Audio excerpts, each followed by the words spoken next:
ಇಲ್ಲಿ ಕಾಣಿಸ್ತಾ ಇದೆ ನೋಡಿ ಸ್ನೇಹಿತರೆ, ಮೊದಲನೇದಾಗಿ ನೀವು ನಮ್ಮನ್ನು ಯೂಟ್ಯೂಬಲ್ಲಿ CET ಫೈಟರ್ಸ್ ಮತ್ತು ಪೊಲೀಸ್ ಫೈಟರ್ಸ್ ಯೂಟ್ಯೂಬ್ ಚಾನಲಲ್ಲೂ ಕೂಡ ಫಾಲೋ ಮಾಡ್ಬೋದು. ನಂತರ ನಮ್ಮ ಟೆಲಿಗ್ರಾಮ್ ಗ್ರೂಪ್ ಲಿಂಕನ್ನು ಕೂಡ ಡಿಸ್ಕ್ರಿಪ್ಷನಲ್ಲಿ ಕೊಟ್ಟಿರ್ತೇನೆ. CET ಫೈಟರ್ಸ್ 1 ಅಥವಾ ಪೊಲೀಸ್ ಫೈಟರ್ಸ್ಗೂ ಕೂಡ ನೀವು ಜಾಯ್ನ್ ಆಗ್ಬೋದು.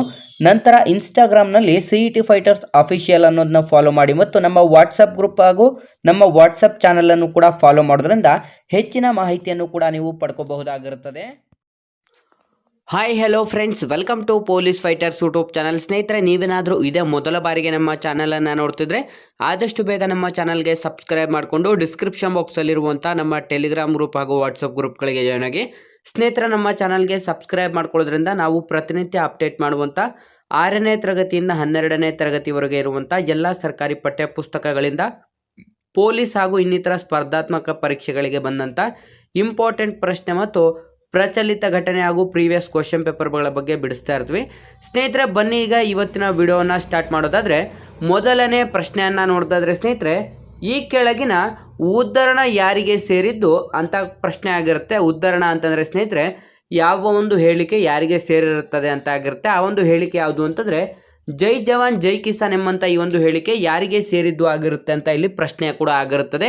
ಸ್ನೇಹಿತರೆ, ಇದಕ್ಕೆ ಸರಿಯಾದಂಥ ಉತ್ತರವನ್ನು ನೋಡೋದಾದರೆ ಸರಿಯಾದಂಥ ಉತ್ತರ ಆಪ್ಷನ್ ಬಿ, ಲಾಲ್ ಬಹದ್ದೂರ್ ಶಾಸ್ತ್ರಿ ಅವರಿಗೆ ಈ ಒಂದು ಉದ್ಧರಣ ಸೇರಿರುತ್ತದೆ. ಸ್ನೇಹಿತರೆ, ಈ ಕೆಳಗಿನ ಉದ್ಧರಣ ಜೈ ಜವಾನ್ ಮತ್ತು ಜೈ ಕಿಸಾನ್ ಎಂಬಂಥ ಹೇಳಿಕೆಯನ್ನು ಲಾಲ್ ಬಹದ್ದೂರ್ ಶಾಸ್ತ್ರಿರವರು ನೀಡಿರುತ್ತಾರೆ. ಬನ್ನೀಗ ಎರಡನೇ ಪ್ರಶ್ನೆ ಕಡೆಗೆ ಬರೋದಾದ್ರೆ, ಬೈ ಗಾಡ್ಸ್ ಡಿಕ್ರಿ ಈ ಕೃತಿಯ ಯಾರ ಒಂದು ಆತ್ಮಚರಿತ್ರೆಯಾಗಿದೆ. ಸ್ನೇಹಿತರೆ, ಬೈ ಗಾಡ್ಸ್ ಡಿಕ್ರಿ ಎಂಬಂಥ ಈ ಒಂದು ಕೃತಿ ಯಾರ ಒಂದು ಆತ್ಮಚರಿತ್ರೆಯಾಗಿದೆ ಅಂತ ಪ್ರಶ್ನೆ ಆಗಿರುತ್ತೆ. ಸ್ನೇಹಿತರೆ, ಸರಿಯಾದಂಥ ಉತ್ತರ ಆಪ್ಷನ್ ಎ, ಕಪಿಲ್ ದೇವರವರಿಗೆ ಸೇರಿದ್ದಾಗಿದೆ. Option A, by God's decree ಎಂಬಂಥ ಈ ಒಂದು ಕೃತಿ ಕಪಿಲ್ ದೇವರವರಿಗೆ ಸೇರಿದಂಥ ಒಂದು ಆತ್ಮಚರಿತ್ರೆ ಕೂಡ ಆಗಿರುತ್ತದೆ. ನೆಕ್ಸ್ಟ್ ಮೂರನೇ ಪ್ರಶ್ನೆ ಕಡೆಗೆ ಬರೋದಾದ್ರೆ ಸ್ನೇಹಿತರೆ, ಭಾರತವು ಕೆಳಗಿನ ಯಾವ ದೇಶದೊಂದಿಗೆ ಅತ್ಯಂತ ಉದ್ದದ ಗಡಿಯನ್ನು ಹಂಚಿಕೊಂಡಿದೆ. ಸ್ನೇಹಿತರೆ, ಭಾರತವು ಈ ಕೆಳಗಿನ ಯಾವ ಒಂದು ರಾಷ್ಟ್ರದೊಂದಿಗೆ ಅತ್ಯಂತ ಉದ್ದವಾದಂಥ ಒಂದು ಗಡಿ ರೇಖೆಯನ್ನು ಹೊಂದಿದೆ ಅಂತ ಇಲ್ಲಿ ಪ್ರಶ್ನೆ ಆಗಿರುತ್ತೆ. ಸರಿಯಾದಂಥ ಉತ್ತರ option D, Bangladesh. Option D, ಬಾಂಗ್ಲಾದೇಶದೊಂದಿಗೆ ನಮ್ಮ ಭಾರತ ಅತ್ಯಂತ ಉದ್ದವಾದ ಒಂದು ಗಡಿ ರೇಖೆಯನ್ನು ಹೊಂದಿರುವಂಥ ದೇಶ ಕೂಡ ಆಗಿರುತ್ತದೆ. ಸ್ನೇಹಿತರೆ, ನೆಕ್ಸ್ಟ್ ನಾಲ್ಕನೇ ಪ್ರಶ್ನೆ ಕಡೆಗೆ ಬರೋದಾದ್ರೆ, ಕದಂಬ ರಾಜವಂಶದ ಹೆಸರಾಂತ ಅರಸ ಯಾರು. ಸ್ನೇಹಿತರೆ, ಕದಂಬ ರಾಜವಂಶದ ಹೆಸರಾಂತ ಅರಸರು ಯಾರು ಅಂತ ಇಲ್ಲಿ ಪ್ರಶ್ನೆ ಆಗಿರುತ್ತೆ. ಸರಿಯಾದಂಥ ಉತ್ತರ option C, Mayuravarma. Option C, Mayuravarma Kadamba ರಾಜವಂಶದ ಹೆಸರಾಂತ ಅರಸರಾಗಿರ್ತಾರೆ. ಸ್ನೇಹಿತರೆ, ಪ್ರಮುಖವಾಗಿ ಇಲ್ಲಿ ನೀವು ರಾಜಮನೆತನಗಳು, ಅವರ ಒಂದು ರಾಜಮನೆತನದ ಸ್ಥಾಪಕ ಯಾರು, ಪ್ರಮುಖವಾದಂಥ ವ್ಯಕ್ತಿಗಳು ಯಾವ ರಾಜರು ಮತ್ತು ಅವರಿಗಿದ್ದಂಥ ಬಿರುದುಗಳು ಮತ್ತು ಅವರ ರಾಜಲಾಂಛನ, ಅವರ ರಾಜಧಾನಿ, ಇವು ಯಾವೆಲ್ಲ ಇರ್ತವೆ ಅಂತ ಆ ಒಂದು ಮಾಹಿತಿಯನ್ನು ಕೂಡ ನೀವು ತಿಳ್ಕೊಬೇಕಾಗಿರುತ್ತೆ. ಯಾಕಂದರೆ ಪ್ರತಿಯೊಂದು ಎಕ್ಸಾಮ್ಸಲ್ಲಿ ಈ ಒಂದು ಪ್ರಶ್ನೆಗಳು ಕಂಪಲ್ಸರಿ ಬರುವಂಥ ಪ್ರಶ್ನೆಗಳಾಗಿರುತ್ತೆ. ಸ್ನೇಹಿತರೆ, ನಿಮಗೆ ಈ ಒಂದು ವಿಡಿಯೋ ಏನಾದರೂ ತುಂಬ ಹೆಲ್ಪ್ಫುಲ್ ಆಗಿದೆ ಅಂತ ಏನಾದರೂ ಅನ್ನಿಸ್ತಾ ಇದ್ದರೆ ಇಲ್ಲಿ ಕಾಣಿಸ್ತಿರುವಂಥ ಈ ಒಂದು ನಂಬರ್ಗೆ ಫೋನ್ಪೇ ಅಥವಾ ಗೂಗಲ್ ಪೇಯಲ್ಲಿ 5 ರೂಪೀಸನ್ನು ಡೊನೇಟ್ ಮಾಡಿ, ಅಥವಾ ಇಲ್ಲಿ ಕಾಣಿಸ್ತಿರುವಂಥ ಈ ಒಂದು QR ಕೋಡ್ಗೂ ಕೂಡ ನೀವು 5 ರೂಪೀಸ್ ಡೊನೇಟನ್ನು ಮಾಡ್ಬೋದಾಗಿರುತ್ತೆ. ನಿಮಗೆ ಇಷ್ಟ ಇದ್ದರೆ ಮಾತ್ರ ನೀವು ಈ ಒಂದು QR ಕೋಡ್ಗೆ ಅಥವಾ ಈ ಒಂದು ಫೋನ್ಪೇ ಅಥವಾ ಗೂಗಲ್ ಪೇಯಿಂದ 5 ರೂಪೀಸನ್ನು ನಮಗೆ ಡೊನೇಟ್ ಮಾಡಿ ಹೆಲ್ಪ್ ಕೂಡ ಮಾಡ್ಬೋದಾಗಿರುತ್ತೆ. ಬನ್ನಿ ಈಗ ನಾವು ನೆಕ್ಸ್ಟ್ 5ನೇ ಪ್ರಶ್ನೆ ಕಡೆಗೆ ಬರೋದಾದ್ರೆ, ರಾಜ್ಯಸಭೆಯ ಪದನಿಮಿತ್ಯ ಅಧ್ಯಕ್ಷಕರು ಯಾರು. ಸ್ನೇಹಿತರೆ, ರಾಜ್ಯಸಭೆಯ ಪದನಿಮಿತ್ಯ ಅಧ್ಯಕ್ಷಕರು ಯಾರು ಅಂತ ಇಲ್ಲಿ ಪ್ರಶ್ನೆ ಕೂಡ ಆಗಿರುತ್ತೆ. ಸ್ನೇಹಿತರೆ, ರಾಜ್ಯಸಭೆಯ ಅಧ್ಯಕ್ಷಕರು ಯಾರಾಗಿರ್ತಾರೆ ಅಂತಂದರೆ ಯಾವಾಗಲೂ ಕೂಡ ಆಪ್ಷನ್, ಇದಕ್ಕೆ ಸರಿಯಾದಂಥ ಉತ್ತರ ಆಪ್ಷನ್ ಸಿ, ಉಪರಾಷ್ಟ್ರಪತಿ. ನಮ್ಮ ಭಾರತ ದೇಶದ ರಾಷ್ಟ್ರಪತಿ ಯಾರಾಗಿರ್ತಾರೆ ಅವರು ರಾಜ್ಯಸಭೆಯ ಪದನಿಮಿತ್ಯ ಅಧ್ಯಕ್ಷಕರಾಗಿ ಪ್ರತಿ ಸಲನೂ ಕೂಡ ಕಾರ್ಯವನ್ನು ನಿರ್ವಹಿಸ್ತಾರೆ. ಇದು ಇಂಪಾರ್ಟೆಂಟ್ ಪ್ರಶ್ನೆ ಆಗಿರುತ್ತೆ. ಸ್ನೇಹಿತರೆ, ಪ್ರಮುಖವಾಗಿ ನೀವು ಪ್ರಸ್ತುತ ಉನ್ನತ ಹುದ್ದೆಗಳಲ್ಲಿರುವಂಥ ರಾಷ್ಟ್ರಪತಿಗಳು, ಉಪರಾಷ್ಟ್ರಪತಿಗಳು ಮತ್ತು ಪ್ರಧಾನಮಂತ್ರಿಗಳು ಇವೆಲ್ಲದರ ಬಗ್ಗೆನೂ ಕೂಡ ನೀವು ಕಂಪ್ಲೀಟ್ ಆದಂಥ ಮಾಹಿತಿಯನ್ನು ತಿಳ್ಕೋಬೇಕು. ಯಾಕೆ ಅಂತಂದರೆ ಪ್ರತಿಯೊಂದು ಎಕ್ಸಾಮ್ಸಲ್ಲಿ ನಿಮಗೆ ರಾಷ್ಟ್ರಪತಿಯವರ ಬಗ್ಗೆ ಪ್ರಶ್ನೆಯನ್ನು ಕೇಳದೆ ಇರುವಂಥ ಒಂದು ಪ್ರಶ್ನೆಗಳೇ ಇಲ್ಲ ಮತ್ತು ಪ್ರಶ್ನೆ ಪತ್ರಿಕೆಗಳೇ ಇಲ್ಲ. ಹಾಗಾಗಿ ಇವ್ರ ಬಗ್ಗೆ ಕಂಪಲ್ಸರಿ ಬರುವಂಥ ಪ್ರಶ್ನೆಗಳಾಗಿರುತ್ತೆ. ಹಾಗಾಗಿ ಆದಷ್ಟು ಕಾನ್ಸಂಟ್ರೇಟ್ ಮಾಡಬೇಕಾಗತ್ತೆ. ನೆಕ್ಸ್ಟ್ 6ನೇ ಪ್ರಶ್ನೆ ಕಡೆಗೆ ಬರೋದಾದ್ರೆ, ವಿಜಯನಗರ ಸಾಮ್ರಾಜ್ಯದ ಪತನಕ್ಕೆ ಕಾರಣವಾದಂಥ ಯುದ್ಧ ಯಾವುದು. ಸ್ನೇಹಿತರೆ, ವಿಜಯನಗರ ಸಾಮ್ರಾಜ್ಯದ ಪತನಕ್ಕೆ ಕಾರಣವಾದಂಥ ಒಂದು ಯುದ್ಧ ಯಾವುದು ಅಂತಂದರೆ ಸರಿಯಾದಂಥ ಉತ್ತರ ಆಪ್ಷನ್ಸ್ ಬಿ ರಕ್ಕಸ ತಂಗಡಿ ಯುದ್ಧ. ಆಪ್ಷನ್ ಬಿ ರಕ್ಕಸ ತಂಗಡಿ ಯುದ್ಧ ಅಂತ ಕರೆಯಲಾಗುತ್ತದೆ, ಅಥವಾ ಈ ಒಂದು ಯುದ್ಧಕ್ಕೆ ತಾಳಿಕೋಟೆ ಕದನ ಅಥವಾ ರಕ್ಕಸ ತಂಗಡಿ ಕದನ ಎಂದು ಕರೆಯಲಾಗುತ್ತೆ. ಈ ಒಂದು ಯುದ್ಧ 1565 ಕೂಡ ನಡೆದಿರುತ್ತೆ. ಈ ಒಂದು ಯುದ್ಧದಿಂದ ವಿಜಯನಗರ ಸಾಮ್ರಾಜ್ಯದ ಪತನವನ್ನು ಕೂಡ ನಾವು ಕಾಣಬಹುದಾಗಿರುತ್ತದೆ. ನೆಕ್ಸ್ಟ್ ಪ್ರಶ್ನೆ ಕಡೆಗೆ ಬರೋದಾದ್ರೆ 7ನೇ ಪ್ರಶ್ನೆ, ಬೆನ್ನೆಲುಬು ಇಲ್ಲದ ಪ್ರಾಣಿಯನ್ನು ಏನೆಂದು ಕರೆಯುತ್ತಾರೆ ಸ್ನೇಹಿತರೆ? ಬೆನ್ನೆಲುಬು ಇಲ್ಲದಂತ ಒಂದು ಪ್ರಾಣಿಯನ್ನ ಏನೆಂದು ಕರೆಯಲಾಗುತ್ತದೆ ಅಂತ ಪ್ರಶ್ನೆ ಕೂಡ ಆಗಿರುತ್ತೆ. ಸರಿಯಾದಂತ ಉತ್ತರ ಆಪ್ಷನ್ ಸಿ ಅಕಶೇರುಕಗಳು. ಆಪ್ಷನ್ ಸಿ ಅಕಶೇರುಕಗಳೆಂದು ಬೆನ್ನೆಲುಬು ಇಲ್ಲದಂತ ಪ್ರಾಣಿಗಳಿಗೆ ಅಕಶೇರುಕಗಳು ಎಂದು ಕರೆಯಲಾಗುತ್ತೆ. ಆಪ್ಷನ್ ಸಿ ಸರಿಯಾದಂತ ಉತ್ತರವಾಗಿರುತ್ತೆ. ನೆಕ್ಸ್ಟ್ 8ನೇ ಪ್ರಶ್ನೆ ಕಡೆಗೆ ಬರೋದಾದ್ರೆ, ಹಕ್ಕಿಯ ಹೃದಯದಲ್ಲಿ ಎಷ್ಟು ಕೋಣೆಗಳಿವೆ ಸ್ನೇಹಿತರೆ? ಹಕ್ಕಿಯ ಹೃದಯದಲ್ಲಿ ಎಷ್ಟು ಕೋಣೆಗಳಿದೆ ಅಂತ ಇದು ಕೂಡ ಒಂದು ತುಂಬಾ ಬಹುಮುಖ್ಯ ಆದಂತ ಒಂದು ಪ್ರಶ್ನೆ ಕೂಡ ಆಗಿರುತ್ತದೆ ಸ್ನೇಹಿತರೆ. How many chambers are present in birds heart ಅಂತ ಇಲ್ಲಿ ಪ್ರಶ್ನೆ ಕೂಡ ಆಗಿರುತ್ತೆ. ಇದಕ್ಕೆ ಸರಿಯಾದಂತ ಉತ್ತರವನ್ನ ನೋಡೋದಾದ್ರೆ ಆಪ್ಷನ್ ಡಿ 4 ಕೋಣೆಗಳು ಇರುತ್ತೆ ಸ್ನೇಹಿತರೆ. ಆಪ್ಷನ್ ಡಿ ಸರಿಯಾದಂತ ಉತ್ತರ, 4 ಕೋಣೆಗಳು ಇರುತ್ತದೆ ಹಕ್ಕಿಯ ಒಂದು ಹೃದಯದಲ್ಲಿ. ನೆಕ್ಸ್ಟ್ ಪ್ರಶ್ನೆ ಕಡೆಗೆ ಬರೋದಾದ್ರೆ ಸ್ನೇಹಿತರೆ, ಅದಕ್ಕೂ ಮುನ್ನ ನೀವು ಮಾನವನ ಹಾರ್ಟಲ್ಲಿ ಎಷ್ಟಿರ್ತದೆ, ಮೊಸಳೆಯ ಹಾರ್ಟಲ್ಲಿ ಎಷ್ಟಿರ್ತದೆ ಚೇಂಬರ್ಸ್ಗಳು, ಈ ರೀತಿ ನೀವು ಪ್ರತಿಯೊಂದು ಪ್ರಾಣಿಗಳ ಒಂದು ಹಾರ್ಟ್ ಚೇಂಬರ್ಸ್ ಎಷ್ಟಿರುತ್ತೆ ಅಂತಾನು ಕೂಡ ತಿಳ್ಕೊಬೇಕಾಗಿರುತ್ತೆ. 9ನೇ ಪ್ರಶ್ನೆ, ಭಾರತದಲ್ಲಿ ಮೊದಲ ಬಾರಿಗೆ ರೇಡಿಯೋ ಪ್ರಸರಣವು ಎಲ್ಲಿ ಪ್ರಾರಂಭ ಮಾಡಿತು ಅಥವಾ ಪ್ರಸರಣ ಎಂದು ಮಾಡಲಾಯಿತು ಅಂತ ಪ್ರಶ್ನೆ ಆಗಿರುತ್ತೆ ಸ್ನೇಹಿತರೆ. ಭಾರತದಲ್ಲೇ ಮೊಟ್ಟ ಮೊದಲ ಬಾರಿಗೆ ರೇಡಿಯೋ ಪ್ರಸರಣ ಮಾಡಿದಂಥ ಒಂದು ಇಸ್ವಿ ಯಾವುದು ಆಗಿರುತ್ತದೆ ಅಂತಂದರೆ ಸರಿಯಾದಂಥ ಉತ್ತರ ಆಪ್ಷನ್ ಎ 1930. ಆಪ್ಷನ್ ಎ 1930ರಂದು ನಮ್ಮ ಮೈಸೂರಿನಲ್ಲಿ ಮಾಡಲಾಗಿರುತ್ತದೆ ಸ್ನೇಹಿತರೆ. ಮೈಸೂರಿನಲ್ಲಿ ಮೊಟ್ಟ ಮೊದಲ ಒಂದು ರೇಡಿಯೋ ಪ್ರಸಾರಣವನ್ನು ಕೂಡ ಮಾಡಲಾಗಿರುತ್ತೆ. ಆಪ್ಷನ್ ಎ ಸರಿಯಾದಂಥ ಉತ್ತರವಾಗಿರುತ್ತೆ. ನೆಕ್ಸ್ಟ್ 10ನೇ ಪ್ರಶ್ನೆ ಕಡೆಗೆ ಬರೋದಾದ್ರೆ, ಕರ್ನಾಟಕದಲ್ಲಿ 1930ರಲ್ಲಿ ಎಲ್ಲಿ ಉಪ್ಪಿನ ಸತ್ಯಾಗ್ರಹ ಮಾಡಲಾಯಿತು ಸ್ನೇಹಿತರೆ? 1930ರಲ್ಲಿ ಕರ್ನಾಟಕದಲ್ಲಿ ಉಪ್ಪಿನ ಸತ್ಯಾಗ್ರಹವನ್ನು ಯಾವ ಒಂದು ಪ್ಲೇಸಿನಲ್ಲಿ ಮಾಡಲಾಯಿತು ಅಂತ ಪ್ರಶ್ನೆ ಆಗಿರುತ್ತೆ. ಸರಿಯಾದಂಥ ಉತ್ತರ option D ಆಂಕೋಲಾ. Option D ಆಂಕೋಲಾ, Uttara Kannada ಜಿಲ್ಲೆ ಆಂಕೋಲಾ ಎಂಬಂಥ ಪ್ಲೇಸಿನಲ್ಲಿ 1930ರಲ್ಲಿ ಉಪ್ಪಿನ ಸತ್ಯಾಗ್ರಹವನ್ನು ಕೂಡ ಮಾಡಲಾಗಿರುತ್ತದೆ. ನೆಕ್ಸ್ಟ್ ಪ್ರಶ್ನೆ ಕಡೆಗೆ ಬರೋದಾದ್ರೆ 11ನೇ ಪ್ರಶ್ನೆ, ಕೀಟಗಳು ಈ ವರ್ಗಕ್ಕೆ ಸೇರಿರುತ್ತವೆ ಸ್ನೇಹಿತರೆ. ಕೀಟಗಳು ಈ ಒಂದು ವರ್ಗಕ್ಕೆ ಸೇರಿರುತ್ತವೆ ಅಂತ ಪ್ರಶ್ನೆ ಆಗಿರುತ್ತೆ. ಸರಿಯಾದಂಥ ಉತ್ತರ ಆಪ್ಷನ್ ಎ ಸಂಧಿಪದಿಗಳಿಗೂ. ಆಪ್ಷನ್ ಎ ಸಂಧಿಪದಿಗಳು ಕೀಟಗಳು ಸೇರುವಂಥ ಒಂದು ವರ್ಗ ಕೂಡ ಆಗಿರುತ್ತದೆ. ನೆಕ್ಸ್ಟ್ 12ನೇ ಪ್ರಶ್ನೆ ಕಡೆಗೆ ಬರೋದಾದ್ರೆ, ರಾಸಾಯನಿಕ ಜೀವ ವಿಕಾಸವನ್ನ ಮಂಡಿಸಿದಂಥ ವಿಜ್ಞಾನಿ ಯಾರು ಸ್ನೇಹಿತರೆ? ರಾಸಾಯನಿಕ ಜೀವ ವಿಕಾಸವನ್ನ ಮಂಡಿಸಿದಂಥ ವಿಜ್ಞಾನಿ ಯಾರು ಅಂತ ಇಲ್ಲಿ ಪ್ರಶ್ನೆ ಕೂಡ ಆಗಿರುತ್ತೆ ಸ್ನೇಹಿತರೆ. ಸರಿಯಾದಂಥ ಉತ್ತರ ಆಪ್ಷನ್ ಎ ಓಪ್ಯಾರಿನ್. ಆಪ್ಷನ್ ಎ ಓಪ್ಯಾರಿನ್ ರವರು ರಾಸಾಯನಿಕ ಜೀವ ವಿಕಾಸವನ್ನ ಮಂಡಿಸಿದಂಥ ವಿಜ್ಞಾನಿ ಕೂಡ ಆಗಿರುತ್ತಾರೆ. ನೆಕ್ಸ್ಟ್ ಪ್ರಶ್ನೆ 13ನೇ ಪ್ರಶ್ನೆ ಕಡೆಗೆ ಬರೋದಾದ್ರೆ, ಸಂವಿಧಾನದ 3ನೇ ಭಾಗದ ಈ ಕೆಳಕಂಡ ಯಾವುದರ ಉಲ್ಲಂಘನೆಗಾಗಿ ಸರ್ವೋಚ್ಚ ನ್ಯಾಯಾಲಯವು ನೆರವು ಪಡೆಯಬಹುದು ಸ್ನೇಹಿತರೆ? ಇಲ್ಲಿ ಪ್ರಮುಖವಾಗಿ ಸಂವಿಧಾನದ 3ನೇ ಭಾಗ ಅಂತಾನೂ ಕೂಡ ತಿಳಿಸಲಾಗಿರುತ್ತೆ. ಈ ಒಂದು 3ನೇ ಭಾಗ ಯಾವುದರ ಬಗ್ಗೆ ಚರ್ಚಿಸುತ್ತದೆ ಅಂತ ನೀವು ಮೊದಲನೇದಾಗಿ ನೋಡ್ಕೋಬೇಕಾಗುತ್ತೆ ಸ್ನೇಹಿತರೆ. 3ನೇ ಭಾಗದ ಕೆಳಕಂಡ ಯಾವುದರ ಉಲ್ಲಂಘನೆಗಾಗಿ ಸರ್ವೋಚ್ಚ ನ್ಯಾಯಾಲಯವು ನೆರವನ್ನ ಪಡೆಯಬಹುದು ಅಂತ ಇಲ್ಲಿ ಪ್ರಶ್ನೆ ಕೂಡ ಆಗಿರುತ್ತೆ. ಸರಿಯಾದಂಥ ಉತ್ತರ ಆಪ್ಷನ್ ಡಿ ಮೂಲಭೂತ ಹಕ್ಕುಗಳು. ಆಪ್ಷನ್ ಡಿ ಮೂಲಭೂತ ಹಕ್ಕುಗಳು ಸರಿಯಾದಂಥ ಉತ್ತರವಾಗಿರುತ್ತೆ 13ನೇ ಪ್ರಶ್ನೆಗೆ. ನೆಕ್ಸ್ಟ್ 14ನೇ ಪ್ರಶ್ನೆ ಕಡೆಗೆ ಬರೋದಾದ್ರೆ, ಯಾರ ವಿರುದ್ಧ ಮೂಲಭೂತ ಹಕ್ಕುಗಳನ್ನು ಜಾರಿಗೊಳಿಸಲು ಸಾಧ್ಯವಿಲ್ಲ ಸ್ನೇಹಿತರೆ? ಯಾರ ವಿರುದ್ಧ ಮೂಲಭೂತ ಹಕ್ಕುಗಳನ್ನು ನಾವು ಜಾರಿಗೊಳಿಸಲು ಸಾಧ್ಯವಿಲ್ಲ ಅಂತ ನೋಡೋದಾದ್ರೆ ಸರಿಯಾದಂಥ ಉತ್ತರ ಆಪ್ಷನ್ ಸಿ ಖಾಸಗಿ ವ್ಯಕ್ತಿಗಳು. ಆಪ್ಷನ್ ಸಿ ಖಾಸಗಿ ವ್ಯಕ್ತಿಗಳ ವಿರುದ್ಧ ನಾವು ಮೂಲಭೂತ ಹಕ್ಕುಗಳನ್ನು ಜಾರಿಗೊಳಿಸಲು ಸಾಧ್ಯವಿರುವುದಿಲ್ಲ. ಆಪ್ಷನ್ ಸಿ ಸರಿಯಾದಂಥ ಉತ್ತರವಾಗಿರುತ್ತೆ. ನೆಕ್ಸ್ಟ್ 15ನೇ ಪ್ರಶ್ನೆ ಸ್ನೇಹಿತರೆ, 1857 ಆಗಿರಬೇಕಾಗತ್ತೆ ಸ್ನೇಹಿತರು. ಇದು 1857ರಂದು ನಡೆದಂಥ ಒಂದು ಸಿಪಾಯಿ ದಂಗೆಯ ಸಮಯದಲ್ಲಿ ನಮ್ಮ ಭಾರತದಲ್ಲಿ ಯಾರು ದೇಶದ ಗವರ್ನರ್ ಜನರಲ್ ಆಗಿ ಕಾರ್ಯವನ್ನು ನಿರ್ವಹಿಸುತ್ತಿದ್ದರು ಅಂತ ಇಲ್ಲಿ ಪ್ರಶ್ನೆ ಆಗಿರುತ್ತದೆ. ಸರಿಯಾದಂಥ ಉತ್ತರವನ್ನು ನೋಡೋದಾದ್ರೆ ಸ್ನೇಹಿತರೆ option A lord canning. Option A lord canning ರವರು ನಮ್ಮ ಭಾರತ ದೇಶದ ಗವರ್ನರ್ ಜನರಲ್ ಆಗಿ ಕಾರ್ಯವನ್ನು ನಿರ್ವಹಿಸುತ್ತಿರುತ್ತಾರೆ. ನೆಕ್ಸ್ಟ್ ಪ್ರಶ್ನೆ ಕಡೆಗೆ ಬರೋದಾದರೆ ಸ್ನೇಹಿತರೆ 16ನೇ ಪ್ರಶ್ನೆ, ಪ್ರಪಂಚದ ಮೊದಲ ಮಹಾಯುದ್ಧ ಕಾಲದಲ್ಲಿ ಭಾರತದಲ್ಲಿ ಆರಂಭವಾದಂಥ ಪ್ರಮುಖ ಚಳುವಳಿ ಯಾವುದು ಸ್ನೇಹಿತರೆ? ಪ್ರಪಂಚದ ಮೊದಲ ಮಹಾಯುದ್ಧದ ಕಾಲದಲ್ಲಿ ಭಾರತದಲ್ಲಿ ಆರಂಭವಾದಂಥ ಒಂದು ಪ್ರಮುಖವಾದಂಥ ಚಳುವಳಿ ಯಾವುದು ಅಂತ ಇಲ್ಲಿ ಪ್ರಶ್ನೆ ಆಗಿರುತ್ತೆ. ಸರಿಯಾದಂಥ ಉತ್ತರ ಆಪ್ಷನ್ ಬಿ ಹೋಮ್ ರೂರಲ್ ಚಳುವಳಿ. ಆಪ್ಷನ್ ಬಿ ಹೋಮ್ ರೂರಲ್ ಚಳುವಳಿ ಸರಿಯಾದಂಥ ಉತ್ತರ ಕೂಡ ಆಗಿರುತ್ತದೆ.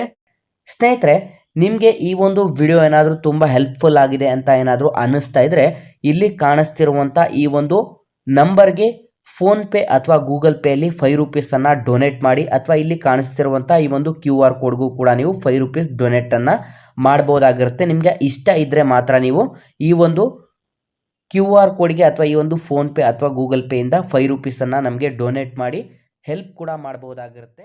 ನೆಕ್ಸ್ಟ್ 17ನೇ ಪ್ರಶ್ನೆ ಕಡೆಗೆ ಬರೋದಾದರೆ ಸಿಪಾಯಿ ದಂಗೆಯು ಎಲ್ಲಿ ಆರಂಭವಾಯಿತು ಸ್ನೇಹಿತರೆ? ಸಿಪಾಯಿ ದಂಗೆಯು ಎಲ್ಲಿ ಆರಂಭವಾಯಿತು ಅಂತ ಪ್ರಶ್ನೆ ಆಗಿರುತ್ತೆ. 1857ರಂದು ನಡೆದಂಥ ಈ ಒಂದು ಸಿಪಾಯಿ ದಂಗೆ ಎಲ್ಲಿ ಆರಂಭವಾಗುತ್ತದೆ ಅಂತಂದರೆ ಸರಿಯಾದಂಥ ಉತ್ತರ ಆಪ್ಷನ್ ಡಿ ಬ್ಯಾರಕ್ಪುರದಲ್ಲಿ. ಆಪ್ಷನ್ ಡಿ ಬ್ಯಾರಕ್ಪುರದಲ್ಲಿ ಸಿಪಾಯಿ ದಂಗೆ ಆರಂಭ ಕೂಡ ಆಗುತ್ತೆ 1857ರಲ್ಲಿ. ನೆಕ್ಸ್ಟ್ 18ನೇ ಪ್ರಶ್ನೆ ಕಡೆಗೆ ಬರೋದಾದರೆ ಹೇಬಿಯಸ್ ಕಾರ್ಪಸ್ ರಿಟ್ ಎಂದರೇನು ಸ್ನೇಹಿತರೆ? ರಿಟ್ಗಳನ್ನು ನೀವು ಪ್ರಮುಖವಾಗಿ ನೋಡೋದಾದರೆ ಹೇಬಿಯಸ್ ಕಾರ್ಪಸ್, ಮ್ಯಾಂಡಮಸ್, ಸರ್ಶ್ಯೂರರಿ ಮತ್ತು ಕೋವಾರೆಂಟ್ಗಳು ಈ ಒಂದು 5 ರಿಟ್ಗಳನ್ನು ನಾವು ಕಾಣಬಹುದಾಗಿರುತ್ತದೆ. ಇದರಲ್ಲಿ ಹೇಬಿಯಸ್ ಕಾರ್ಪಸ್ ರಿಟ್ ಎಂದರೆ ಏನು ಅಂತ ಇಲ್ಲಿ ಪ್ರಶ್ನೆ ಆಗಿರುತ್ತೆ. ಸರಿಯಾದಂಥ ಉತ್ತರವನ್ನು ನೋಡೋದಾದರೆ ಸ್ನೇಹಿತರೆ ಆಪ್ಷನ್ ಡಿ ವ್ಯಕ್ತಿಯನ್ನು ನ್ಯಾಯಾಲಯದ ಮುಂದೆ ಹಾಜರುಪಡಿಸುವುದು. ಸ್ನೇಹಿತರೆ, ಒಬ್ಬ ವ್ಯಕ್ತಿಯನ್ನು ನೀವೇನಾದರೂ ಪೊಲೀಸರು ಬಂಧಿಸಿದರೆ ವಿತಿನ್ 24 hours ಒಳಗಡೆ ನಿಯರೆಸ್ಟ್ ಇರುವಂಥ ಒಂದು ನ್ಯಾಯಾಲಯದಲ್ಲಿ ನ್ಯಾಯಾಧೀಶರ ಮುಂದೆ ಅವರಿಗೆ ವಿತಿನ್ 24 hours ಒಳಗಡೆ ಅವರು ಸಬ್ಮಿಟ್ ಮಾಡಬೇಕಾಗಿರುತ್ತೆ ಕೋರ್ಟಿಗೆ. ಇದಕ್ಕೆ ಹೇಬಿಯಸ್ ಕಾರ್ಪಸ್ ಎಂದು ಕರೆಯಲಾಗುತ್ತದೆ. 5 ರಿಟ್ಗಳ ಬಗ್ಗೆನೂ ಕೂಡ ನೀವು ಪ್ರಮುಖವಾಗಿ ತಿಳ್ಕೊಬೇಕಾಗಿರುತ್ತೆ. ನೆಕ್ಸ್ಟ್ 19ನೇ ಪ್ರಶ್ನೆ ಕಡೆಗೆ ಬರೋದಾದರೆ ಭಾರತೀಯ ಕಾಂಗ್ರೆಸ್ ಸ್ಥಾಪನೆಯಲ್ಲಿ ಪ್ರಮುಖ ಪಾತ್ರವನ್ನು ವಹಿಸಿದವರು ಯಾರು ಸ್ನೇಹಿತರೆ? ಈ ಕೆಳಗಿನವರಲ್ಲಿ ಭಾರತೀಯ ಕಾಂಗ್ರೆಸ್ ಸ್ಥಾಪನೆಯಲ್ಲಿ ಪ್ರಮುಖ ಪಾತ್ರವನ್ನು ವಹಿಸಿದವರು ಯಾರು ಅಂತಂದರೆ ಸರಿಯಾದಂಥ ಉತ್ತರ option C A O. Hume. Option C A O. ಹ್ಯೂಮ್ರವರು 1885ರಂದು ಮುಂಬೈಯಲ್ಲಿ ಈ ಒಂದು ಭಾರತೀಯ ರಾಷ್ಟ್ರೀಯ ಕಾಂಗ್ರೆಸ್ನ ಸ್ಥಾಪನೆಯನ್ನು ಕೂಡ ಮಾಡಲಾಗುತ್ತದೆ. ಹಾಗಾಗಿ ಆಪ್ಷನ್ ಸಿ ಸರಿಯಾದಂಥ ಉತ್ತರ ಕೂಡ ಆಗಿರುತ್ತೆ.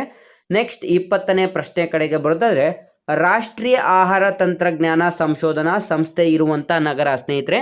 ರಾಷ್ಟ್ರೀಯ ಆಹಾರ ತಂತ್ರಜ್ಞಾನ ಸಂಶೋಧನಾ ಸಂಸ್ಥೆ ಅಂತಂದರೆ FCI ಇರುವಂಥ ಒಂದು ಸ್ಥಳ ಯಾವುದು ಅಂತ ಇಲ್ಲಿ ಪ್ರಶ್ನೆ ಆಗಿರುತ್ತೆ. ಸರಿಯಾದಂಥ ಉತ್ತರ ಈ ಕೆಳಗಿನ ಸ್ಥಳದಲ್ಲಿ ಆಪ್ಷನ್ ಡಿ ಮೈಸೂರಿನಲ್ಲಿ ನಾವು ಕಾಣಬಹುದಾಗಿರುತ್ತೆ. ರಾಷ್ಟ್ರೀಯ ಆಹಾರ ತಂತ್ರಜ್ಞಾನ ಸಂಶೋಧನವನ್ನು ಮೈಸೂರಿನಲ್ಲಿ ಕಾಣಬಹುದಾಗಿರುತ್ತದೆ. ನೆಕ್ಸ್ಟ್ 21ನೇ ಪ್ರಶ್ನೆ ಕಡೆಗೆ ಬರೋದಾದರೆ ಕಾರಂಜ ಅಣೆಕಟ್ಟು ಇರುವಂಥ ಜಿಲ್ಲೆ ಯಾವುದು ಸ್ನೇಹಿತರೆ? ಕಾರಂಜ ಎಂಬಂಥ ಈ ಒಂದು ಅಣೆಕಟ್ಟು ಇರುವಂಥ ಜಿಲ್ಲೆ ಯಾವುದು ಅಂತಂದರೆ ಆಪ್ಷನ್ ಬಿ ಬೀದರ್ ಜಿಲ್ಲೆಯಲ್ಲಿ ನಾವು ಕಾರಂಜ ಅಣೆಕಟ್ಟನ್ನು ಕಾಣಬಹುದು. ಆಪ್ಷನ್ ಬಿ ಸರಿಯಾದಂಥ ಉತ್ತರವಾಗಿರುತ್ತೆ. ನೆಕ್ಸ್ಟ್ 22ನೇ ಪ್ರಶ್ನೆ ಕಡೆ ಬರೋದಾದರೆ ಎಲ್ಲ 3 ದುಂಡು ಮೇಜಿನ ಪರಿಷತ್ತಿನಲ್ಲಿ ಸಭೆಯಲ್ಲಿ ಭಾಗವಹಿಸಿದವರು ಯಾರು ಸ್ನೇಹಿತರೆ? ಈ ಕೆಳಗಿನವರಲ್ಲಿ ಯಾರು ಎಲ್ಲ ಒಂದು 3 ದುಂಡು ಮೇಜಿನ ಸಮ್ಮೇಳನದಲ್ಲಿ ಭಾಗವಹಿಸಿದವರು ಯಾರು ಅಂತ ಪ್ರಶ್ನೆ ಆಗಿರುತ್ತೆ. ಸರಿಯಾದಂಥ ಉತ್ತರ option D doctor BR Ambedkar ಅವರು. Option D doctor BR Ambedkar ಅವರು 3 ದುಂಡು ಮೇಜಿನ ಸಮ್ಮೇಳನದಲ್ಲಿ ಭಾಗವಹಿಸಿರ್ತಾರೆ. ಸ್ನೇಹಿತರೆ, ಮೊದಲ ಒಂದು ದುಂಡು ಮೇಜಿನ ಸಮ್ಮೇಳನ 1930ರಂದು ನಡೆಯುತ್ತದೆ. 2ನೇ ದುಂಡು ಮೇಜಿನ ಸಮ್ಮೇಳನ 1931 ಮತ್ತು 3ನೇ ದುಂಡು ಮೇಜಿನ ಸಮ್ಮೇಳನ 1932ರಂದು. ಇವು 3 ಕೂಡ 3 ದುಂಡು ಮೇಜಿನ ಸಮ್ಮೇಳನದಲ್ಲಿ ಭಾಗವಹಿಸಿದವರು ಡಾಕ್ಟರ್ BR ಅಂಬೇಡ್ಕರ್ ಸರಿಯಾದಂಥ ಉತ್ತರವಾಗಿರುತ್ತದೆ. ನೆಕ್ಸ್ಟ್ 23ನೇ ಪ್ರಶ್ನೆ ಕಡೆಗೆ ಬರೋದಾದರೆ ನನಗೆ ರಕ್ತ ಕೊಡಿ ನಾನು ನಿಮಗೆ ಸ್ವಾತಂತ್ರ್ಯವನ್ನು ಕೊಡಿಸುತ್ತೇನೆ ಎಂಬಂಥ ಹೇಳಿಕೆಯನ್ನು ನೀಡಿದವರು ಯಾರು ಸ್ನೇಹಿತರೆ? ನನಗೆ ರಕ್ತ ಕೊಡಿ ನಾನು ನಿಮಗೆ ಸ್ವಾತಂತ್ರ್ಯವನ್ನು ಕೊಡಿಸುತ್ತೇನೆ ಎಂಬಂಥ ಈ ಒಂದು ಹೇಳಿಕೆಯನ್ನು ನೀಡಿದವರು ಯಾರು ಅಂತ ಪ್ರಶ್ನೆ ಆಗಿರುತ್ತೆ. ಸರಿಯಾದಂಥ ಉತ್ತರ ಸ್ನೇಹಿತರೆ option B Subhash Chandra ಬೋಸರು. Option B Subhash Chandra ಬೋಸರು ಈ ಒಂದು ಹೇಳಿಕೆಯನ್ನು ನೀಡಲಾಗಿರುತ್ತದೆ. ನೆಕ್ಸ್ಟ್ ಮುಂದಿನ ಪ್ರಶ್ನೆ ಕಡೆಗೆ ಬರೋದಾದರೆ ಸ್ನೇಹಿತರೆ 24ನೇ ಪ್ರಶ್ನೆ ಕೃಷ್ಣಾ ನದಿಯು ಈ ಕೆಳಕಂಡ ಜಿಲ್ಲೆಯಲ್ಲಿ ಹರಿಯುವುದಿಲ್ಲ ಸ್ನೇಹಿತರೆ? ಕೃಷ್ಣಾ ನದಿಯು ಈ ಕೆಳಕಂಡ ಜಿಲ್ಲೆಯಲ್ಲಿ ಹರಿಯುವುದಿಲ್ಲ ಅಂತ ಪ್ರಶ್ನೆ ಆಗಿರುತ್ತೆ. ಸರಿಯಾದಂಥ ಉತ್ತರ ಆಪ್ಷನ್ ಸಿ ಧಾರವಾಡದಲ್ಲಿ ಕೃಷ್ಣಾ ನದಿಯು ಹರಿಯುವುದಿಲ್ಲ ಸ್ನೇಹಿತರೆ. ಇನ್ನು ಮಿಕ್ಕುಳಿದಂಥ ಬೆಳಗಾವಿ, ಬಿಜಾಪುರ ಮತ್ತು ರಾಯಚೂರಿನಲ್ಲಿ ಕೃಷ್ಣಾ ನದಿಯನ್ನು ನಾವು ಕಾಣಬಹುದಾಗಿರುತ್ತದೆ. ಪ್ರಮುಖವಾಗಿ ಇಲ್ಲಿ ನೀವು ಪೂರ್ವಕ್ಕೆ ಹರಿಯುವಂಥ ನದಿಗಳು, ಪಶ್ಚಿಮಕ್ಕೆ ಹರಿಯುವಂಥ ನದಿಗಳು ಮತ್ತು ಈ ಒಂದು ಪ್ರಮುಖವಾದಂಥ ನದಿಗಳಿಗೆ ಯಾವೆಲ್ಲ ಅಣೆಕಟ್ಟನ್ನು ಕಟ್ಟಲಾಗಿರುತ್ತದೆ ಮತ್ತು ಈ ಒಂದು ನದಿಗಳ ಉಪನದಿಗಳು ಯಾವುದು ಅಂತಾನೂ ಕೂಡ ನೀವು ಪ್ರಮುಖವಾಗಿ ತಿಳ್ಕೊಬೇಕಾಗಿರುತ್ತದೆ. ನೆಕ್ಸ್ಟ್ 25ನೇ ಪ್ರಶ್ನೆ ಕಡೆಗೆ ಬರೋದಾದ್ರೆ, ಈ ಕೆಳಗಿನವುಗಳಲ್ಲಿ ಯಾವುದು ಮೂಲಭೂತ ಹಕ್ಕಲ್ಲ ಸ್ನೇಹಿತರೆ. ಈ ಕೆಳಗಿನವುಗಳಲ್ಲಿ ಯಾವುದು ಮೂಲಭೂತ ಹಕ್ಕಲ್ಲ ಅಂತ ಪ್ರಶ್ನೆ ಕೂಡ ಆಗಿರುತ್ತದೆ. 25ನೇ ಪ್ರಶ್ನೆಗೆ ಸರಿಯಾದಂಥ ಉತ್ತರ ಆಪ್ಷನ್ ಬಿ ಸ್ವತ್ತಿನ ಹಕ್ಕು ಸ್ನೇಹಿತರೆ. ಅಂತಂದ್ರೆ ಇಲ್ಲಿ ನೀವು ಆಸ್ತಿ ಮಾಡುವಂತ ಒಂದು ಹಕ್ಕನ್ನ ತೆಗೆದು ಹಾಕಲಾಗಿರುತ್ತೆ. ಹಾಗಾಗಿ ಇದೊಂದು ಮೂಲಭೂತ ಹಕ್ಕಾಗಿರುವುದಿಲ್ಲ. ಆಪ್ಷನ್ ಬಿ ಸರಿಯಾದಂಥ ಉತ್ತರವಾಗಿರುತ್ತೆ. ಇನ್ನು ಮಿಕ್ಕುಳಿದಂಥ ಸ್ವಾತಂತ್ರ್ಯ ಹಕ್ಕು, ಸಮಾನತೆ ಹಕ್ಕು ಮತ್ತು ಸಂಸ್ಕೃತಿ ಮತ್ತು ಶೈಕ್ಷಣಿಕ ಹಕ್ಕು ಕೂಡ ಇವು ಮೂಲಭೂತ ಹಕ್ಕುಗಳಾಗಿರುತ್ತದೆ ಸ್ನೇಹಿತರೆ. ನೆಕ್ಸ್ಟ್ 26ನೇ ಪ್ರಶ್ನೆ ಕಡೆಗೆ ಬರೋದಾದ್ರೆ, ಅರಾವಳಿ ಬೆಟ್ಟಗಳ ಸಾಲಿಗಳಲ್ಲಿ ಅತಿ ಎತ್ತರದ ಶಿಖರ ಯಾವುದು ಸ್ನೇಹಿತರೆ. ಅರಾವಳಿ ಬೆಟ್ಟಗಳ ಸಾಲಿನಲ್ಲಿ ನಾವು ಅತ್ಯಂತ ಎತ್ತರ ಒಂದು ಶಿಖರಗಳನ್ನು ಕಾಣಬಹುದಾಗಿರುತ್ತೆ. ಆ ಒಂದು ಶಿಖರಗಳು ಯಾವುದು ಅಂತ ಇಲ್ಲಿ ಪ್ರಶ್ನೆ ಕೂಡ ಆಗಿರುತ್ತೆ. ಸರಿಯಾದಂಥ ಉತ್ತರ ಗುರು ಶಿಖರ. ಆಪ್ಷನ್ ಎ ಗುರು ಶಿಖರವನ್ನು ನಾವು ಅರಾವಳಿ ಬೆಟ್ಟಗಳ ಸಾಲಿನಲ್ಲಿ ಅತ್ಯಂತ ಎತ್ತರವಾದಂಥ ಶಿಖರಗಳೆಂದು ಕಾಣಬಹುದಾಗಿರುತ್ತದೆ. ನೆಕ್ಸ್ಟ್ 27ನೇ ಪ್ರಶ್ನೆ ಕಡೆಗೆ ಬರೋದಾದ್ರೆ, ಬಂಧನಕ್ಕೆ ಒಳಗಾದಂಥ ವ್ಯಕ್ತಿಯನ್ನ ಎಷ್ಟು ಗಂಟೆಯ ಒಳಗೆ ನ್ಯಾಯಾಧೀಶರ ಮುಂದೆ ಹಾಜರುಪಡಿಸಬೇಕು ಸ್ನೇಹಿತರೆ. ನಾನು ಹಿಂದಿನ ಒಂದು ಪ್ರಶ್ನೆಯಲ್ಲಿ ತಿಳಿಸಿದೆ ನಿಮಗೆ. ಹೇಬಿಯಸ್ ಕಾರ್ಪಸ್ ಈ ಒಂದು ಹೇಳಿಕೆ ಯಾವ ಒಂದು ರಿಟ್ಗೆ ಸಂಬಂಧಿಸಿದೆ ಅಂತಂದರೆ ಹೇಬಿಯಸ್ ಕಾರ್ಪಸ್ ರಿಟ್ಟಿಗೆ ಸಂಬಂಧಿಸಿರುತ್ತೆ ಇದು. ಹಾಗಾಗಿ ಸ್ನೇಹಿತರೆ, ಬಂಧಿಪಡಿಸಿದಂಥ ಒಬ್ಬ ವ್ಯಕ್ತಿಯನ್ನು ನಿಯರೆಸ್ಟ್ ಇರುವಂಥ ಒಂದು ನ್ಯಾಯಾಲಯದ ಮುಂದೆ ಅಥವಾ ನ್ಯಾಯಾಧೀಶರ ಮುಂದೆ ಎಷ್ಟು ಗಂಟೆಯ ಒಳಗಾಗಿ ನಾವು ಹಾಜರುಪಡಿಸಬೇಕು ಅಂತಂದರೆ ಆಪ್ಷನ್ ಡಿ 24 ಗಂಟೆ. ಆಪ್ಷನ್ ಡಿ 24 ಗಂಟೆಯ ಒಳಗಾಗಿ ನಾವು ಹಾಜರುಪಡಿಸಬೇಕಾಗಿರುತ್ತೆ. ನಾನು ಮೊದಲಿಗೆ ತಿಳಿಸಿದೆ ಹೇಬಿಯಸ್ ಕಾರ್ಪಸ್, ಮ್ಯಾಂಡಮಸ್, ಸರ್ಶ್ಯೂರರಿ, ಕೋವಾರೆಂಟ್ ಮತ್ತು ಈ ಒಂದು 5 ರಿಟ್ಗಳ ಬಗ್ಗೆ ಕಂಪ್ಲೀಟ್ ಆಗಿ ನೀವು ತಿಳ್ಕೊಬೇಕಾಗಿರುತ್ತೆ. ನೆಕ್ಸ್ಟ್ 28ನೇ ಪ್ರಶ್ನೆ, ಸಮರಸವೇ ಜೀವನ ಕೃತಿಯನ್ನ ಬರೆದವರು ಯಾರು ಸ್ನೇಹಿತರೆ. 28ನೇ ಪ್ರಶ್ನೆ, ಸಮರಸವೇ ಜೀವನ ಎಂಬಂತ ಕೃತಿಯನ್ನ ಬರೆದವರು ಯಾರು ಅಂತ ಪ್ರಶ್ನೆ ಆಗಿರುತ್ತೆ. ಸರಿಯಾದಂಥ ಉತ್ತರ option C V K. Gokak. Option C V K. Gokak ರವರು ಬರೆದಿರುವಂಥ ಸಮರಸವೇ ಜೀವನ ಎಂಬಂತ ಕೃತಿ ಕೂಡ ಆಗಿರುತ್ತದೆ. ನೆಕ್ಸ್ಟ್ 29ನೇ ಪ್ರಶ್ನೆ ಕಡೆಗೆ ಬರೋದಾದ್ರೆ, ಎಷ್ಟು ವರ್ಷ ಅಂತಂದರೆ ಅವಧಿಗೆ ಸರ್ ಎಂ ವಿಶ್ವೇಶ್ವರಯ್ಯನವರು ಮೈಸೂರಿನ ದಿವಾನರಾಗಿದ್ದರು ಸ್ನೇಹಿತರೆ. ಎಷ್ಟು ವರ್ಷಗಳ ಕಾಲ ಮೈಸೂರಿನ ದಿವಾನರಾಗಿ ಸರ್ ಎಂ ವಿಶ್ವೇಶ್ವರಯ್ಯನವರು ಕಾರ್ಯವನ್ನು ನಿರ್ವಹಿಸಿದರು ಅಂತ ಇಲ್ಲಿ ಪ್ರಶ್ನೆ ಆಗಿರುತ್ತೆ. ಸರಿಯಾದಂಥ ಉತ್ತರ ಆಪ್ಷನ್ ಎ ಸರಿಯಾದಂಥ ಉತ್ತರವಾಗಿರುತ್ತೆ. ಆಪ್ಷನ್ ಎ 6 ವರ್ಷಗಳ ಕಾಲ ಮೈಸೂರಿನ ದಿವಾನರಾಗಿ ಸರ್ ಎಂ ವಿಶ್ವೇಶ್ವರಯ್ಯನವರು ಕಾರ್ಯವನ್ನು ನಿರ್ವಹಿಸಿರ್ತಾರೆ ಸ್ನೇಹಿತರೆ. ಹೊಸ ಅಭ್ಯರ್ಥಿಗಳು ಯಾರೆಲ್ಲ ವಿಡಿಯೋಸ್ನ ನೋಡ್ತಾ ಇದ್ರೆ ಆದಷ್ಟು ಬೇಗ ಸಬ್ಸ್ಕ್ರೈಬ್ ಮಾಡ್ಕೊಳ್ಳಿ. ಭಾರತ ದೇಶದ ಹಂಗಾಮಿ ರಾಷ್ಟ್ರಪತಿಯಾಗಿ ಸೇವೆ ಸಲ್ಲಿಸಿದಂಥ ಕನ್ನಡಿಗರು ಯಾರು ಸ್ನೇಹಿತರೆ. 30ನೇ ಪ್ರಶ್ನೆ, ಭಾರತ ದೇಶದ ಹಂಗಾಮಿ ರಾಷ್ಟ್ರಪತಿಗಳಾಗಿ ಯಾರು ಅಂತಂದರೆ ಕನ್ನಡಿಗರು ಯಾರು ಸೇವೆಯನ್ನು ಸಲ್ಲಿಸಿದ್ರು ಅಂತ ಯಾವುದೆಲ್ಲ ವಿದ್ಯಾರ್ಥಿಗಳು ವಿಡಿಯೋಸ್ನ ನೋಡ್ತಾ ಇದ್ದಾರೆ ಈ ಒಂದು ಪ್ರಶ್ನೆಗೆ ಸರಿಯಾದಂಥ ಉತ್ತರವನ್ನು ಕಮೆಂಟ್ ಮಾಡಿ ತಿಳಿಸ್ಬೇಕಾಗುತ್ತೆ ಸ್ನೇಹಿತರೆ. ಹೊಸ ಅಭ್ಯರ್ಥಿಗಳೇನಾದರೂ ನಮ್ಮ ವಿಡಿಯೋಸ್ಗಳನ್ನು ನೋಡ್ತಾ ಇದ್ದರೆ ಆದಷ್ಟು ಬೇಗ ನಮ್ಮ ಚಾನಲ್ಗೆ ಸಬ್ಸ್ಕ್ರೈಬ್ ಮಾಡಿಕೊಂಡು 6ನೇ ತರಗತಿಯಿಂದ 12ನೇ ತರಗತಿವರೆಗೆ ಇರುವಂಥ ಎಲ್ಲ ಸರ್ಕಾರಿ ಪಠ್ಯಪುಸ್ತಕಗಳು PSI, PC ಮತ್ತು ಇನ್ನಿತರ ಸ್ಪರ್ಧಾತ್ಮಕ ಪರೀಕ್ಷೆಗಳಾದಂಥ PDO, SDA, FDA ಈ ಒಂದು ಹುದ್ದೆಗಳಿಗೂ ಕೂಡ ಪ್ರಿಪೇರ್ ಆಗ್ಬೋದು ಸ್ನೇಹಿತರೆ. ನಮ್ಮ ಇವತ್ತಿನ ಈ ಒಂದು ಕ್ಲಾಸ್ ನಿಮಗೆ ತುಂಬ ಹೆಲ್ಪ್ಫುಲ್ ಆಗಿದೆ ಅಂತ ತಿಳ್ಕೊಂತ ಈ ಒಂದು ವಿಡಿಯೋನ ಲೈಕ್ ಮಾಡಿ ಮತ್ತು ನಿಮ್ಮ ಎಲ್ಲ ಸ್ನೇಹಿತರೊಂದಿಗೆ ಶೇರ್ ಮಾಡೋದ್ರ ಮೂಲಕ ನಮ್ಮ ಹಿಂದಿನ ಒಂದು ವಿಡಿಯೋದಲ್ಲಿ ಕೊನೆಯ ಪ್ರಶ್ನೆಗೆ ಸರಿಯಾದಂಥ ಉತ್ತರವನ್ನು ಕಮೆಂಟ್ ಮಾಡಿದಂಥ ಎಲ್ಲ ನನ್ನ ವಿದ್ಯಾರ್ಥಿಗಳಿಗೆ ನಮ್ಮ ಚಾನಲ್ ಕಡೆಯಿಂದ ಥ್ಯಾಂಕ್ಸ್ ಅಂತ ತಿಳಿಸ್ತಾ ಮತ್ತು ಧನ್ಯವಾದಗಳನ್ನು ತಿಳಿಸ್ತಾ ಈ ಒಂದು ವಿಡಿಯೋನ ಲೈಕ್ ಮಾಡಿ ಮತ್ತು ನಿಮ್ಮ ಎಲ್ಲ ಸ್ನೇಹಿತರೊಂದಿಗೆ ಶೇರ್ ಮಾಡೋದ್ರ ಮೂಲಕ ಇನ್ನಿತರ ಹೆಚ್ಚಿನ ಕಲಿಕೆಗಾಗಿ ಹಿಂದೆ ನಮ್ಮ ಚಾನಲ್ಗೆ ಸಬ್ಸ್ಕ್ರೈಬ್ ಮಾಡ್ಕೊಳ್ಳಿ ಅಂತ ತಿಳಿಸ್ತಾ ಇದ್ದೀವಿ ಸ್ನೇಹಿತರೆ. ನಿಮಗೆ ಈ ಒಂದು ವಿಡಿಯೋ ಏನಾದರೂ ತುಂಬ ಹೆಲ್ಪ್ಫುಲ್ ಆಗಿದೆ ಅಂತ ಏನಾದರೂ ಅನ್ನಿಸ್ತಾ ಇದ್ದರೆ ಇಲ್ಲಿ ಕಾಣಿಸ್ತಿರುವಂಥ ಈ ಒಂದು ನಂಬರ್ಗೆ ಫೋನ್ಪೇ ಅಥವಾ ಗೂಗಲ್ ಪೇಯಲ್ಲಿ 5 ರೂಪೀಸನ್ನು ಡೊನೇಟ್ ಮಾಡಿ ಅಥವಾ ಇಲ್ಲಿ ಕಾಣಿಸ್ತಿರುವಂಥ ಈ ಒಂದು QR ಕೋಡ್ಗೂ ಕೂಡ ನೀವು 5 ರೂಪೀಸ್ ಡೊನೇಟನ್ನು ಮಾಡ್ಬೋದಾಗಿರುತ್ತೆ. ನಿಮಗೆ ಇಷ್ಟ ಇದ್ದರೆ ಮಾತ್ರ ನೀವು ಈ ಒಂದು QR ಕೋಡ್ಗೆ ಅಥವಾ ಈ ಒಂದು ಫೋನ್ಪೇ ಅಥವಾ ಗೂಗಲ್ ಪೇಯಿಂದ 5 ರುಪೀಸನ್ನು ನಮಗೆ ಡೊನೇಟ್ ಮಾಡಿ ಹೆಲ್ಪ್ ಕೂಡ ಮಾಡ್ಬೋದಾಗಿರುತ್ತೆ.